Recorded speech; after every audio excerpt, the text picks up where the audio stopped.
Muchísimas gracias, Pablo Lucio. Bueno, buenas con todos, con todas las personas que están escuchándonos, que nos están viendo también. Buenos días, buenas tardes, buenas noches. Bienvenidos a esta nueva entrevista también sobre el tema de educación superior, en el que estaremos tratando de abarcar diferentes perspectivas, diferentes aristas de lo que pasa con la educación superior en la actualidad, de lo que pasa con la educación superior ecuatoriana y qué nuevos rumbos debe tomar la educación superior también. Para esta entrevista damos la bienvenida a Pablo Lucio Paredes. Pablo Lucio es doctor en Economía Aplicada del Instituto de Estudios Políticos de París, es ex asambleísta constituyente, es catedrático, autor de varios libros y ensayos académicos y además es director del Instituto de Economía de la Universidad San Francisco de Quito. Pablo Lucio. Exactamente. Sí, muy buenas tardes y encantado. Es un muy buen tema para conversar, así que vamos adelante con la conversación y un saludo a todos. ¿Cómo ha pasado estos días de cuarentena? Bien, bien, bien, bien. Creo que nos hemos ido acostumbrando al tema virtual. En la universidad apenas estábamos ya preparándonos para la eventualidad del aislamiento y nos cogió en parte de sorpresa, pero en parte no tanto, porque ya estábamos en el proceso de entrenamiento y creo que ha funcionado bien, ¿no? Finalmente es más de la mitad del semestre que hemos hecho, o la mitad que hemos hecho en virtual. Creo que todos hemos ido aprendiendo, los directivos, los profesores, los alumnos. Creo que la educación de cualquier forma en físico es mejor que la educación en virtual, ¿no? Tiene una serie de ventajas de relación, de contacto, que es mejor, ¿no? Estos días y más que nada con esta coyuntura, ha tenido que cambiar y mutar y transformarse también, como usted decía, en temas de educación virtual, adaptarse un poco a la situación actual. ¿Ha respondido bien la academia ecuatoriana, la academia donde usted se desenvuelve también? Mira, yo creo que el mundo se ha tenido que mover hacia lo virtual. Ahora se dice que la nueva normalidad, que es la expresión que está de moda, la nueva normalidad después del COVID, va a ser que va a haber, que la gente ya se ha acostumbrado al teletrabajo y al trabajo virtual y a las relaciones virtuales y en consecuencia va a crecer muchísimo todo lo que es virtual. Yo en cierta manera tengo un poco mis dudas sobre eso, ¿no?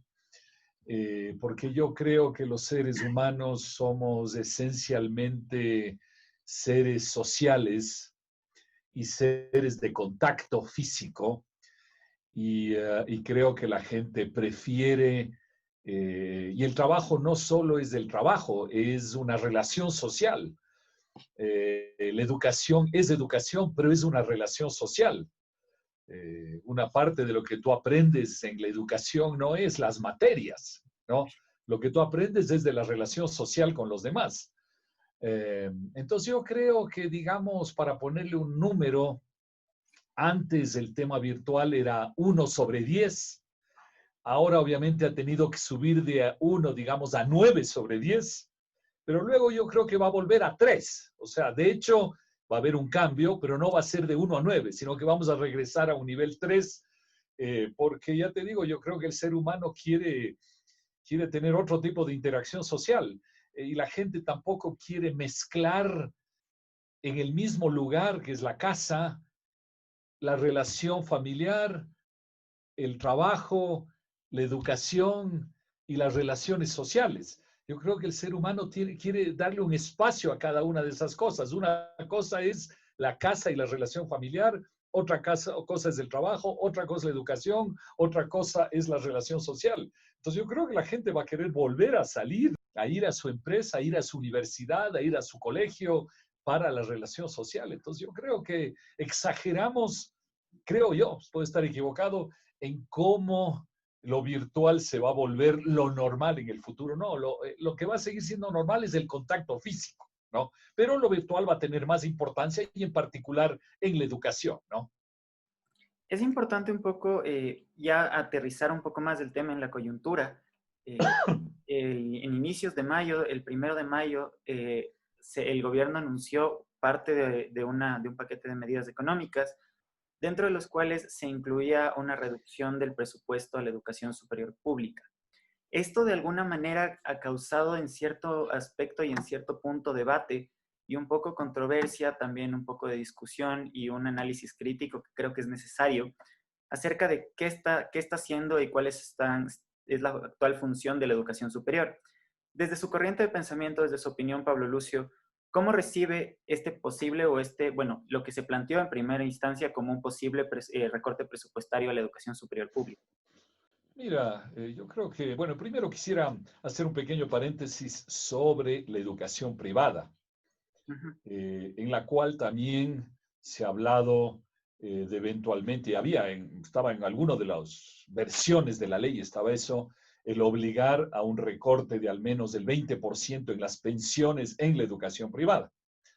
Y la verdad, yo creo que la educación privada debe mantenerse como una relación entre los estudiantes, las familias y las unidades educativas.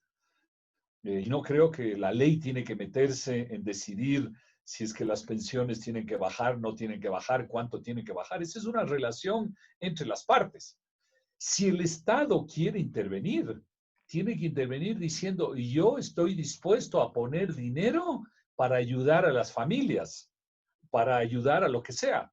Pero la relación entre la institución y las familias tiene que mantenerse de manera absolutamente libre y que puedan negociar entre las partes lo que consideren pertinente. Los padres de familia se acercarán a la institución y le dirán, mire, aquí están mis documentos, yo he perdido el trabajo, de mi trabajo me están pagando menos o lo que sea, y háganme el favor de encontrar una solución y negociemos. Entonces tiene que ser un tema entre las partes sin intervención del gobierno, a no ser, como te digo, que el gobierno quiera decir yo a las familias les ayudo porque han perdido el trabajo. Ese es otro tema, ¿no? Entonces eso me parece que es muy importante tenerlo claro respecto al ámbito privado.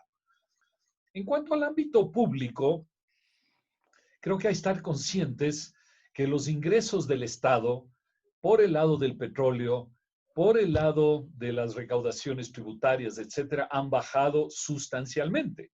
Y en consecuencia, el gasto total del Estado tiene que bajar también sustancialmente. Y entonces ahí viene un tema que es muy importante, que es dentro del gasto que tiene el Estado, ¿qué reduce, qué no reduce, qué reduce más, qué reduce menos? Es una estrategia que no es una decisión que no es fácil, ¿no? Y entonces dentro de eso uno dice muy bien, hay ciertas áreas que son prioritarias. La educación es prioritaria, la salud es prioritaria, la seguridad es prioritaria, probablemente la justicia es prioritaria, y quizás hay otras áreas que lo son menos, ¿no? Entonces, tiene que haber una diferencia de recorte entre las áreas prioritarias y las áreas no prioritarias, ¿no? Lo cual no quiere decir que en las prioritarias no tengas que recortar, sino que en las prioritarias tienes que recortar menos que en las no prioritarias, ¿no? Entonces luego tú vas a las áreas prioritarias, vamos así como avanzando en ir centrando el problema. Entonces tú vas a las áreas prioritarias, ¿no? Y tú dices, entre las áreas prioritarias, ¿qué es más prioritario?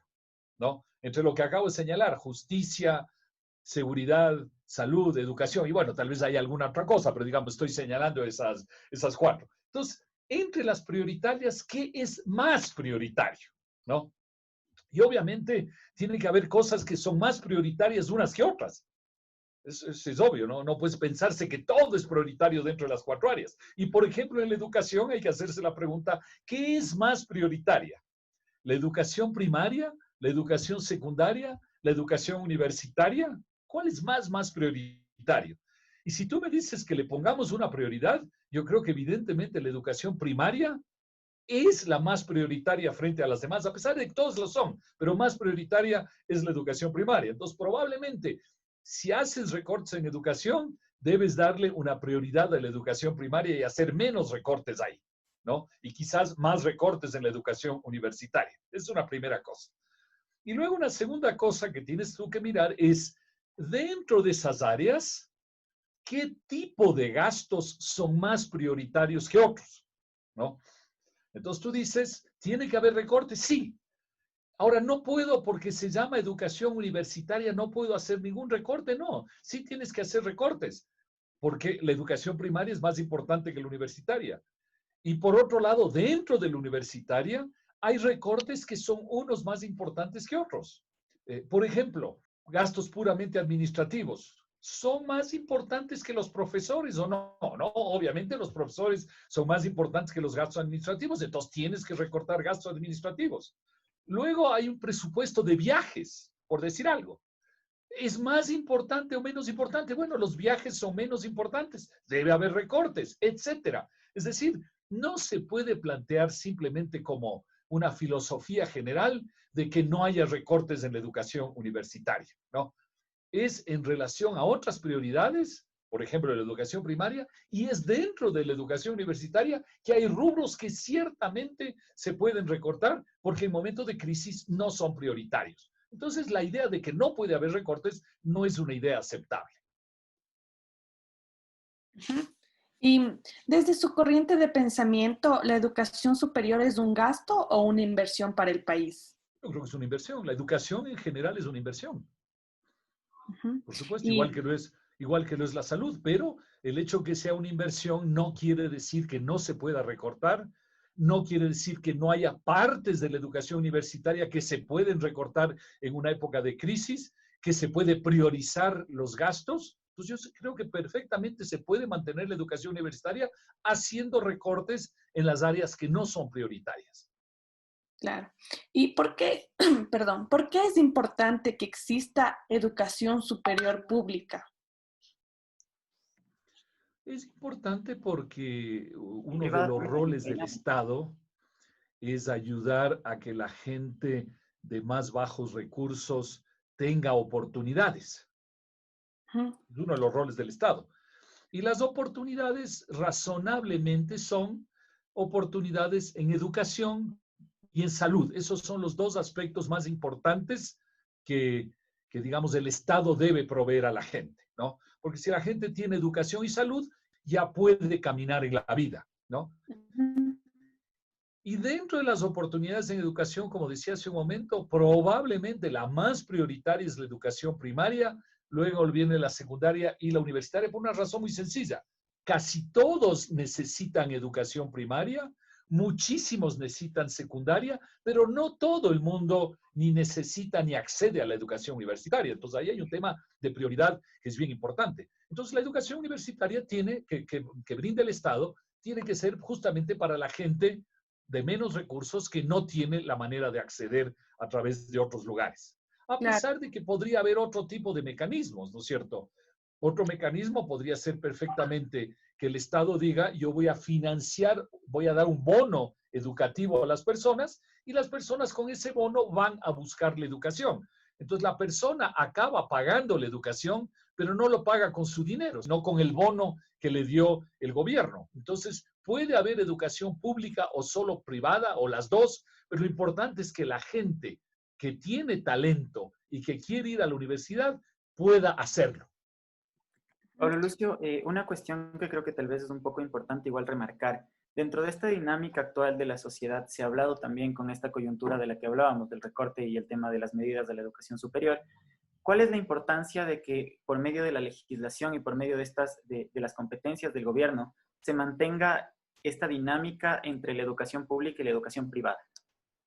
Mira, como te digo, puede haber educación pública y educación privada.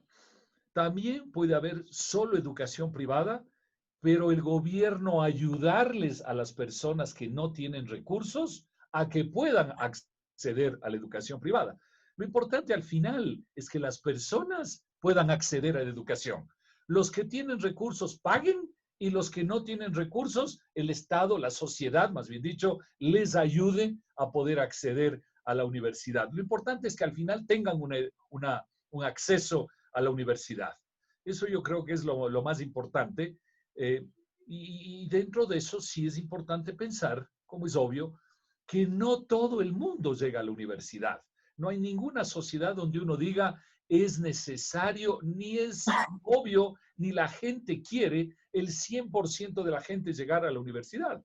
Entonces tiene que llegar la cantidad de gente que tiene que llegar y si la gente no tiene recursos, hay que ayudarle para que pueda acceder. En este tema también han rondado ideas y posturas, un poco de debate acerca de la calidad educativa que ofertan las diferentes instituciones actuales en el país, tanto educación superior pública como educación superior privada. y han rondado ideas y posturas a favor de la privatización y la liberalización de la educación superior. ¿Qué efectos tendría esto en una sociedad como la ecuatoriana y qué tan efectivo o poco efectivo podría ser llevar a una liberalización de la educación? Mira, como te digo, bueno, primero hay que pensar en relación a la calidad, que el mundo no es el mundo perfecto, ¿no es cierto? Donde uno diría todas las instituciones educativas tienen el super nivel, no, estratosférico y son las mejores. En toda actividad humana, en todos los mercados, en todas las actividades, en todos los sectores, hay unos de más nivel y otros de menor nivel. Cada uno se adapta también a las necesidades, porque también la gente necesita diversos tipos de educación. La gente necesita una educación de más de 5 años, pero también necesita una educación técnica de 2 años. Es decir, la gente necesita que haya una gama amplia en el mercado, ¿no? Entonces, un mercado, un sector es una gama de actividades. Lo importante es que no haya de un cierto nivel para abajo, lo que se hablaba antes, las universidades garage. Digamos, a partir de un cierto nivel hacia abajo es lógico que no tienen que existir porque no le aportan nada a la gente, ¿no? Pero de ahí para arriba, pues hay una serie de gamas, digamos, que cubren las necesidades de la gente. Es una primera cosa que hay que tener presente. La segunda, como te digo, lo importante es que la gente que tiene el talento para acceder a una universidad pueda acceder. Y si todas las universidades son privadas, no tiene nada de malo. Pero lo importante nuevamente es que una persona talentosa que no tiene recursos pueda tener ayuda de la sociedad para poder acceder a la universidad. Eso es lo más importante, para que esa persona acceda a la universidad y luego aporte a la sociedad con su talento que se ha visto aumentado, digamos, por su presencia en la universidad. Ese es el tema más importante, que las personas talentosas no se queden fuera del sistema, sino que haya un apoyo de la sociedad para que puedan acceder. Es lo más importante. Revisando uno de sus escritos, Pablo Lucio, específicamente Educación, el poder estatal omnipresente para uniformizar hacia abajo, en el que habla un poco también de estas dinámicas, afirma, y cito, la educación es uno de los campos que el socialismo necesita manejar para controlar a la sociedad, evitando diversidad, competencia, espíritu crítico y enfoques amplios. Un poco sobre este postulado y haciendo un pequeño análisis también de la educación superior actual, la educación ecuatoriana, la educación superior ecuatoriana está generando un sentido crítico, un sentido de diversidad, de competencia, de enfoques amplios. Mira, cuando yo escribí eso, si mal no recuerdo, era por la inevitable tentación que había en el gobierno anterior de querer que la universidad pública sea omnipresente y reducir la educación privada. Esa era la visión que tenía el gobierno. Y esa me parecía a mí una visión tremendamente peligrosa, porque justamente lo que trata de evitar es que haya la diversidad en el espectro nacional.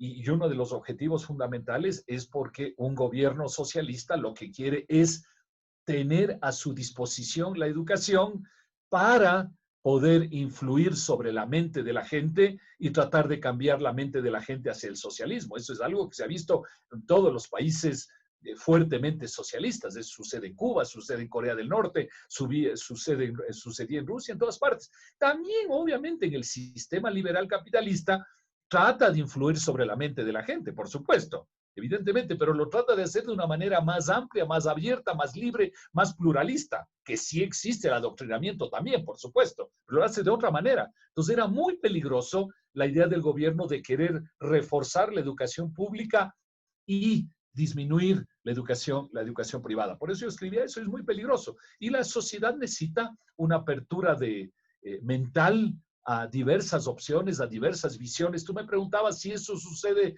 en el mundo universitario ecuatoriano. Yo te diría que si uno nuevamente se fija un parámetro de perfección, evidentemente no existe, pero yo creo que se ha logrado mantener una cierta diversidad en la universidad ecuatoriana. Puede mejorar mucho, por supuesto. Y tomando en cuenta esta posible mejora, ¿qué le hace falta también a la universidad pública ecuatoriana? A la universidad no pública, sino a la universidad pública. Al sistema universitario, sí. Sí, muy bien. Lo que le hace falta es que todos, y cuando digo todos me incluyo o nos incluyo a todos, estemos conscientes de que tenemos todos que esforzarse en aportar más. Porque mira, la educación tiene es obvio que todo el mundo se esfuerza en todas las actividades. El que hace papas fritas se esfuerza, el que hace ropa se esfuerza, el que da educación se esfuerza, todo el mundo se esfuerza en mejorar la calidad. Pero uno de los problemas que tiene la educación aquí y en cualquier parte del mundo es que es un producto que no es tangible, es un intangible. Entonces, ¿cuál es la diferencia? Cuando tú haces ropa y sale la ropa, es relativamente fácil medir cuál es la calidad. O sea, la ropa es buena, es mala, cumple con el estándar, no cumple, en fin, ¿no? Pero el intangible de la educación es mucho más difícil de medir, ¿no? Incluso la educación a nivel familiar. Uno como padre de familia trata de transmitir lo mejor posible a sus hijos. Pero, ¿cómo mide los resultados? ¿Cómo sabe si lo que hace está bien o está mal? ¿No? ¿Cómo lo hace mejor? Y lo mismo sucede en la educación formal. ¿Cómo una universidad o un colegio saben realmente qué resultados están teniendo? ¿Cómo se mide el resultado? ¿Cómo sabes si las prácticas educativas llevan a donde tú quieres? Porque hay entre digamos lo que tú haces y el resultado en educación, hay todo un mundo, ¿no? Que tú no sabes, ¿no? Si yo te pregunto a ti de lo que recibiste de tu familia, ¿qué puedes decir concretamente qué es lo que te hizo una buena persona? Es difícil relacionar lo que uno es con lo que recibió, ¿no es cierto? No es fácil esa. Entonces, a nivel de educación es uno de los grandes problemas que hay, que uno hace lo mejor posible, pero no sabe si lo que hace, qué resultado va a tener, y luego no hay una medida buena de saber si uno lo logró o no lo logró. Entonces, eso hace que el trabajo de uno se vuelve más difícil de medir y de evaluar. Y entonces, ese es el tema que es difícil. Y entonces, por eso cada uno tiene que ponerse estándares bien exigentes, digamos, porque no hay esa medición alrededor para saber si lo que uno hace lo hace bien o lo hace mal, ¿no? Entonces, esa es una gran dificultad que hay que estar conscientes de en cualquier sistema universitario, y por eso el encontrar medidas, el encontrar mecanismos de evaluación y de evaluación uno hacia adentro es bien importante para mejorar la educación, ¿no? Entonces es un campo que hay que estar muy conscientes que es difícil, no es fácil mejorar. O sea, en palabras es fácil, obviamente, pero en la vida real no es fácil de lograrlo, ¿no? Incluso hay otra cosa que es muy importante, y pensemos desde la educación primaria en adelante, lo que es toda la educación. Los padres de familia, supongamos que están solo más o menos satisfechos con la educación de sus hijos, más o menos, o sea, no están insatisfechos, pero no. Sin embargo, se dan, entre comillas, el trabajo de cambiarle a sus hijos de institución educativa. No es muy frecuente. No es muy frecuente porque tú dices, bueno, ya están ahí, ya tienen sus amigos, ya están acostumbrados y no les cambias, ¿no? Eso también es un factor que hace que la competencia y la evaluación entre instituciones educativas no sea fácil, ¿no? Entonces, todo eso hace que mejorar la calidad de la educación no es un factor tan fácil como a veces se pretende, ¿no? Ujú. Y a partir de eso, ¿qué tan inclusiva cree que es la educación superior, tanto la pública como la privada? Bueno, las cifras en el Ecuador muestran que ahí estoy seguro, muestran que hay mucha gente talentosa y que, digamos, justificaría que vaya a la universidad, que no logras llegar.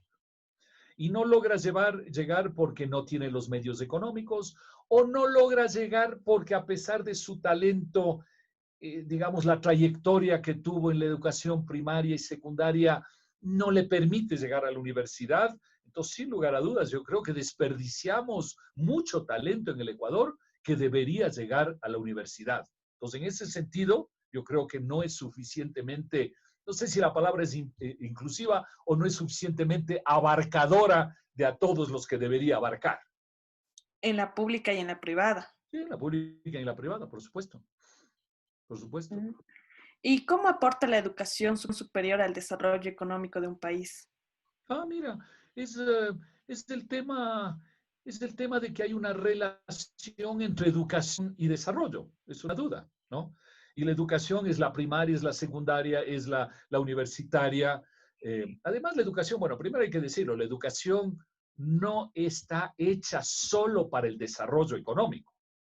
La educación también está hecha para el desarrollo de las personas independientemente del desarrollo económico, digamos, ¿no? O sea, una persona es más persona, digamos así, cuanta más educación tiene, independientemente del impacto económico. Eso yo creo que hay que estar muy, muy claros, ¿no? Pero luego la educación también tiene un rol en el desarrollo económico, que es un rol de ida y vuelta. Es decir, la educación ayuda al desarrollo, el desarrollo ayuda a la educación y van el uno con el otro moviéndose hacia arriba, digamos, juntos, ¿no? Porque si tú tienes una economía que está en la economía acá abajo y tú les llevas a todo el mundo a un nivel de acá arriba de educación, no va a ser útil, porque no hay una relación entre los dos. Y lo mismo, si tú tienes un desarrollo económico acá arriba y una educación acá abajo, tampoco funciona. Son dos cosas que se mueven la una con la otra. Entonces, uno de los factores importantes del desarrollo económico es sin lugar a duda la educación. La economía no puede avanzar solita sin que avance la educación. Las dos tienen que moverse juntas. En este tema creo que es importante un poco igual recalcar lo que usted había dicho hace un momento, de que incluso en esta dinámica no todos acceden a la educación, No, no no todos. todas las personas tienen el acceso a la educación en general.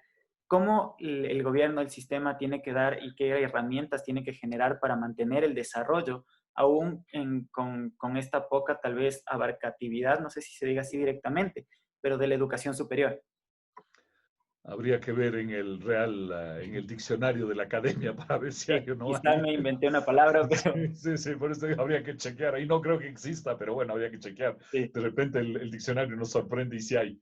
Mira, lo importante es tratar de, como decíamos antes, aunque es difícil, lograr que los estándares educativos vayan subiendo, que la educación primaria mejore la calidad, porque eso ayuda a que mejore la secundaria ayuda a que mejore la universidad y finalmente las tres tienen una vinculación con la economía. Entonces hay que ir diseñando esos mecanismos que no son fáciles de evaluación para que cada uno sepa en qué tiene que ir mejorando, ¿no? Y es a los tres niveles.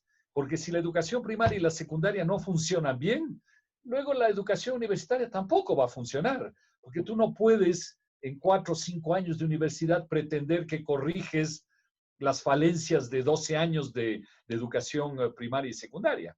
Entonces, no puede estar tampoco desligado el uno del otro. Las tres tienen que ir mejorando en calidad. Y es lo que te decía al principio cuando hablábamos del presupuesto de las universidades.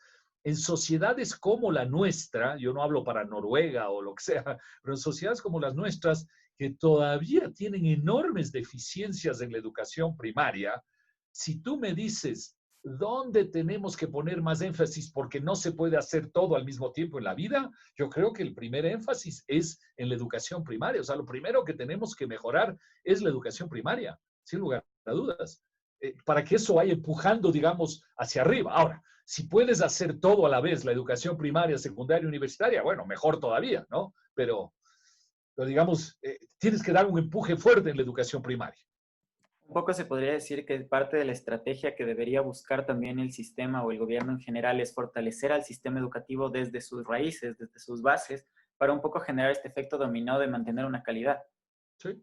Es más, cuando digo la educación primaria estoy equivocado, porque en realidad hay que hablar de la educación antes de la primaria, ¿no? Porque la gente, eh, creo que todos los estudios lo muestran, que parte de lo que somos se construye antes de la educación primaria, ¿no? Digamos, la preescolar o lo que sea, ¿no? Entonces yo creo que desde ahí hay que empezar a apoyar a la gente y sobre todo a la gente de menos recursos, con más razón hay que ayudarle desde esa base, porque la gente también tiene en ese momento deficiencias de alimentación, de salud, de una serie de cosas que luego se acaban transmitiendo hacia arriba. Entonces yo creo que por eso la educación preescolar desde ahí está la raíz que tú señalas, digamos, viene desde ahí la raíz, ¿no? Y la otra cosa que yo sí creo, porque ahora está muy de moda, bueno, no solo ahora, ya desde hace 50 años o 100 años está de moda, pero digamos, hay gente que dice, pero en el fondo el sistema educativo, ¿de qué sirve? Uno pasa ahí 12 años y y de qué sirvió y qué aprendí. Y por ahí me enseñaron el teorema de Pitágoras y de qué me sirvió en la vida el teorema de Pitágoras. Y por ahí me enseñaron a aprender cosas de memoria, o sea, me hicieron memorizar una cantidad de cosas. ¿Y de qué sirve? Yo en general discrepo totalmente o bastante de esas opiniones. Primero porque creo que el teorema de Pitágoras no es importante por el teorema de Pitágoras. Obviamente no voy a salir a la calle donde la señora que vende en la esquina y le voy a hablar del teorema de Pitágoras, pero es importante por las conexiones mentales y la lógica que te va generando ir aprendiendo esas cosas importantes, ¿no? Y segundo, el tema de la memorización también. Es muy fácil decir, es que es malo memorizar. ¿Cómo así es malo memorizar? Si parte de la capacidad mental que tenemos es porque hemos memorizado cosas, ¿no? En este minuto, ¿cómo podría yo conversar contigo si no tuviera cosas en la memoria? ¿No? Es decir, están ahí, por eso puedo conversar, si no, no puedo conversar, ¿no? Pero la gente dice, no, es que ¿para qué memorizar si la mayor parte de cosas está en la computadora? Entonces, ¿qué quieres? Que yo para conversar contigo, cuando tú me haces una pregunta, te digo un ratito, voy a preguntarle al Google a ver qué opina. ¿Qué opina usted, Google, de la relación entre la economía y la universidad? No, pues, yo he ido haciendo mis conexiones mentales, buenas o malas, y es otra cosa, pero mis conexiones mentales que es parte de la memoria justamente. Entonces se repiten a veces una serie de cosas que no tienen mucho sentido. Que hay que mejorar la educación es otra cosa, ¿no? Pero los años que pasamos educándonos pueden mejorar, pero sí son bien importantes en la vida, la verdad. Y no son tan malos como se pretende. Un poco también ya para concluir, más bien, y también agradeciéndole por el tiempo, por haber estado acá, por dar un poco su postura, su opinión. Tal vez, ¿qué reflexiones se puede hacer en torno a esta conversación y en torno a lo que ya se ha dicho también durante este tiempo acerca de la educación superior y lo que se viene adelante? Mira que la educación superior, igual que toda la cadena educativa, es muy importante, que puede mejorar, evidentemente. Parte del modelo educativo es un modelo que viene de hace 100, 200, 300 años y bueno, obviamente tiene que mejorar y de hecho ha ido mejorando. Yo estoy seguro que las universidades hoy aportan más a la gente de lo que aportaban hace 100 o 200 años, yo no tengo duda, y en el futuro mejorarán también. Entonces, hay muchas cosas que mejorar. Eh, Creo que algo que se ha repetido mucho, que es esta idea de que hay que aprender a aprender, ¿no? Que ese es el principal rol de la educación. Sí, es parte de esas fórmulas que se repiten, pero es cierto. Es decir, parte de la educación tiene que darnos los instrumentos para seguir aprendiendo en la vida. Pero yo digo, yo creo en el sistema educativo, creo en el sistema universitario, creo que tiene que mejorar y creo que en el Ecuador, y eso es quizás muy importante, tenemos que adaptarnos al mundo. En muchas cosas nosotros en el Ecuador, mire, estamos todavía en la idea y en los últimos 10 años eso se ha vuelto más complicado todavía, estamos todavía con la idea de que tiene que haber una receta establecida por alguien, por el Ministerio de Educación, por el CES, bueno, hay tantas instituciones alrededor de las universidades que ya no me acuerdo los nombres raros que tienen, pero que nos tiene que dar la receta. Entonces dice, verá, si usted quiere ser economista, usted tiene que seguir exactamente esto, tiene que haber estudiado 5 horas de esto, 5 horas de esto y haber hecho tales cosas y así es economista. Y si no hizo las horas exactas, no puede ser economista, ¿no? Y así en todo, ¿no? O sea, que tenemos una mentalidad rígida, ¿no? Cuando en realidad el mundo a lo que está yendo es a una educación mucho más flexible, de que tú al final digas, verá, yo estudié estas cosas, pero en vez de esto me fui a hacer una pasantía en la China, por decir cualquier cosa, hice una pasantía en la China y además cogí un curso en otra universidad, un curso online, ¿no es cierto? Y yo completé las horas acá, más el viaje a la China, más el curso online que yo tomé, y eso es lo que yo he hecho en estos 4 o 5 años. Y te dicen, ok, si usted hizo algo válido, ¿no? Está bien, tiene el check, ya. En el Ecuador estamos todavía en el tema rígido. No. Lo que hiciste online no cuenta. Lo que te fuiste a la China tampoco cuenta porque no estaba dentro de lo que yo había aprobado formalmente. Entonces, ese es un gran riesgo en el Ecuador, de que mientras el mundo se mueve dinámicamente, nosotros todavía nos quedamos en el currículum rígido y estricto y controlado por el CES, por el ministerio, por quien sea. Eso es un tema muy, muy peligroso. Y luego nos preocupamos de cosas absolutamente secundarias. Yo veo, por ejemplo, en la universidad, ya desde hace 6, 7 años, 8 años, que nos controlan sobre cosas absolutamente secundarias. Por decirte algo, yo publico un libro, yo he publicado algunos. Algunos los he hecho a través de la universidad y otros a título personal. Y he hecho muchos a título personal para no tener que pasar por tanto proceso complicado. Pero, ¿qué le dicen las autoridades universitarias a la universidad? Verá, si usted saca un libro, para que ese libro sirva dentro de la calificación de la universidad, usted tiene que hacerlo así, así, asado, y tiene que mandarnos información.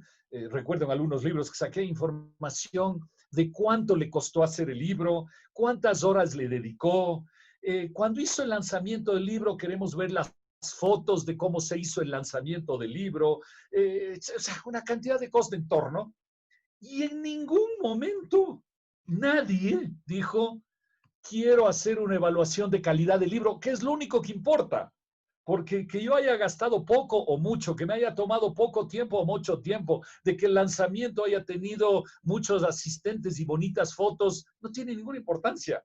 Lo único que importa es, ¿ese libro tiene una cierta calidad o no tiene? Punto. ¿No? Pero en ningún momento del proceso nadie se preocupó de la calidad. Lo que nos preocupamos es de los detalles alrededor. Entonces, mucha de la evaluación de las universidades las hacemos en base a parámetros que son absolutamente secundarios, ¿no? Que el local esté bien pintado o mal pintado, ¿qué importa? Mira, yo estoy en la universidad, dando clases en las universidades de hace 35 años estoy cumpliendo ahora. Ahora que me hace acuerdo, ya voy a hacer una fiesta por los 35 años. Y yo siempre en todas partes, en la Universidad Católica al inicio, después en Les Paul, etcétera, yo siempre he peleado por el hecho de que los edificios son secundarios. Que si se gasta un platal en unos edificios espectaculares, y eso no tiene ninguna importancia. Lo que importa es qué sucede en la calidad educativa. Pero como te digo, en el Ecuador se hacen muchas evaluaciones en base a, uy, qué bonito edificio. ¿Es el último modelo de computadora o no es? No. Entonces yo creo que el tema de la calidad de la educación la tenemos que flexibilizar, hacer evaluaciones inteligentes y siempre estar pensando en el tema que realmente es el único que importa, que es, y es el más difícil, que es la calidad de la educación, ¿no? Entonces yo creo que ahí hay muchos cambios de mentalidad que necesitamos en el Ecuador, ¿no? Muchísimas gracias, Pablo Lucio. Muchas gracias, Cris. Más bien, ha sido un gusto tenerle acá y creo que todos quienes verán también esto, ha sido bastante nutritivo tener diferentes perspectivas y diferentes aristas de este análisis de la educación superior. Más bien, estamos igual comprometidos y tenemos las puertas abiertas de este medio para cualquier otro temita y más bien... Mira, cuando quieras, estoy a las órdenes. Si ustedes están tratando de hacer algo por su lado, con más razón, si puedo ser útil, encantado de la vida. Para eso estamos todos en este mismo barco y hay que apoyarse unos y a otros, y peor cuando, te digo, hay iniciativas nuevas. Así que si quieren contar conmigo cualquier rato, ya saben, yo contesto rápido el mail, contesto rápido todo, así que nos ponemos de acuerdo y encantados. Y que les mando un abrazo y de verdad un gusto haber conversado con ustedes. Muchas gracias, Pablo Lucio. Un saludo. Chao, chao. Gracias, Pablo Lucio. Chao, Cristina, también cuídense. Chao, chao.